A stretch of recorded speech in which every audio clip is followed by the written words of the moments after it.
अयोध्येतील राम मंदिरात रामलल्ला विराजमान झाले आहेत। आज त्या मूर्तीचे फोटो सोशल मीडियावर व्हायरल झाले आहेत। मूर्तीचे फोटो मनमोहक आहेत। श्री राम जन्मभूमी तीर्थक्षेत्र ट्रस्टने सांगितले की गुरुवारी रामलल्लाची मूर्ती गर्भगृहात बसवण्यात आली आहे। अयोध्येत प्रभू रामचंद्रांच्या मूर्तीचा अभिषेक सोमवारी 22 जानेवारी रोजी होणार आहे। मूर्ती आज गर्भगृहात विराजमान झाली आहे। पंतप्रधान नरेंद्र मोदी यांच्या हस्ते सोमवारी तिची प्राण प्रतिष्ठा होणार आहे। रामलल्लाच्या मूर्तीचा फोटो सोशल मीडियावर व्हायरल होत आहे। या मूर्तीची उंची 51 इंच आणि वजन 200 किलो आहे। रामलल्लाच्या मूर्तीच्या बाजूला भगवान विष्णूचे 10 अवतार पाहायला मिळत आहेत। हे 10 अवतार म्हणजे मत्स्य, कूर्म, वराह, नरसिंह, वामन, परशुराम, राम, कृष्ण, बुद्ध आणि कल्की असे आहेत।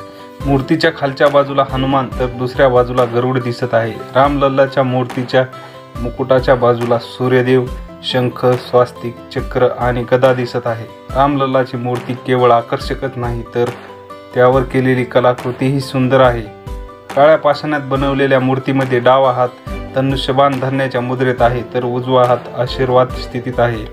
दगड पाणी शोषणार नाही, वातावरणातील कार्बन सोबत रिॲक्ट करणार नाही असे निकष घालून हे दगड निवडण्यात आले आहेत, ज्यांची चाचणी कर्नाटकातील Mysore national institute of rock mechanics या संस्थेद्वारे करण्यात आली। या वैशिष्ट्यपूर्ण दगडांपासून ही मूर्ती तयार करण्यात आली आहे। 22 जानेवारीला प्राणप्रतिष्ठा दरम्यान रामलल्लाच्या मूर्ती पंतप्रधान नरेंद्र मोदी सोन्याच्या सुईने डोळ्यात अँटीमनी लावणार आहेत। त्यानंतर त्यांना आरसा दाखवतील। कर्नाटकचे शिल्पकार अरुण योगीराज यांनी ही मूर्ती तयार केली आहे। महत्त्वाचे म्हणजे ही मूर्ती बनवण्यासाठी फक्त एकाच दगडाचा वापर करण्यात आला आहे। त्यामुळे या मूर्तीचे आयुष्य 1000 वर्षापेक्षा जास्त आहे। यावर पाणी किंवा कोणत्याही गोष्टीचा परिणाम होणार नाही। या मूर्तीची हानी देखील होणार नाही।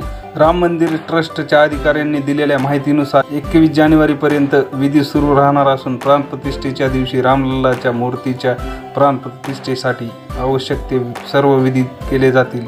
121 आचार्य विधी करत आहेत। राम मंदिर प्राणप्रतिष्ठा कार्यक्रम 22 जानेवारी रोजी दुपारी 12:20 वाजता सुरू होईल आणि दुपारी 1 वाजता संपेल अशी माहिती आली आहे। मित्रांनो, अशाच एकदम खास व्हिडिओसाठी आपल्या चॅनलला नक्की सबस्क्राईब करा आणि व्हिडिओ शेअर करा। धन्यवाद।